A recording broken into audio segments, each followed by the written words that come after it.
ஆமாம், அந்த Paris AI சம்மிட்டில் அவருடைய உரை வந்து ஒரு முக்கியமான ஒரு உரை தான். ஏன்னா ரொம்ப எளிமையாக அந்த உரை வந்து துவங்குச்சு. என்ன அப்படின்னா 2 உதாரணங்கள் சொன்னார். நம்ம வந்து ஒரு மெடிக்கல் ரிப்போர்ட்டை கொடுப்போம். பொதுவாக டாக்டர்ஸோட மெடிக்கல் ரிப்போர்ட் ஒரு காமன் மேனுக்கு வந்து புரியாது. ஆனால் அப்படி ஒரு டாக்குமெண்ட்டை கொடுத்தா, ஒரு ரிப்போர்ட்டை கொடுத்தா, அது வந்து நமக்கு புரிகிற மொழியில் ரொம்ப எளிமையாக உடனே மாற்றி கொடுத்துருது. இன்னொரு உதாரணமாக சொல்கிறேன் அப்படின்ட்டு தான் இந்த உதாரணத்தை சொன்னார். அதாவது ஒரு ஏஐயை கூப்பிட்டு நீங்கள் வந்து ஒரு இடக்கையில் எழுதக்கூடிய ஒரு மனிதனை வந்து நீ வரைந்து கொடு அப்படின்னு சொன்னால், அது வந்து பெரும்பாலும் வரைந்து தருவதில்லை அப்படின்னாரு. அந்த உரை வந்து அதான் துவக்கத்திலே இதை 2 தான் சொல்லி துவங்கினார்.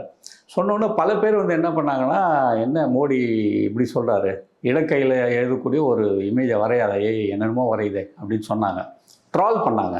ஆனால் உடனே அந்த நிலைமை மாறிடுச்சு. ஏன்னா அந்த உரையை கேட்டுட்டு பல பேர் இன்க்ளூடிங் மீ, நாங்கள் போய் இடக்கையில் எழுதக்கூடிய ஒரு மனிதனை இல்லை ஒரு பெண்ணை, ஏன் மோடியே இல்லை ரஜினிகாந்தே எழுதுகிற மாதிரி வரைகிற மாதிரி எழுதுகிற மாதிரி ஒரு இமேஜை க்ரியேட் பண்ணி கொடுங்கன்னு கேட்டப்போ, அதனால் கடைசி வரைக்கும் கொடுக்க முடியல. நான் வந்து க்ராக்குன்னு ஒன்று இருக்குது, எலான் மஸ்கோடைய ஏஐ. அவங்க வந்து ஃப்ளெக்ஸ்னு ஒரு ஏஐயோட டைப் வச்சு இந்த இமேஜ் க்ரியேஷன் கொடுக்குறாங்க. அதில் போய் நான் ட்ரை பண்ணேன்.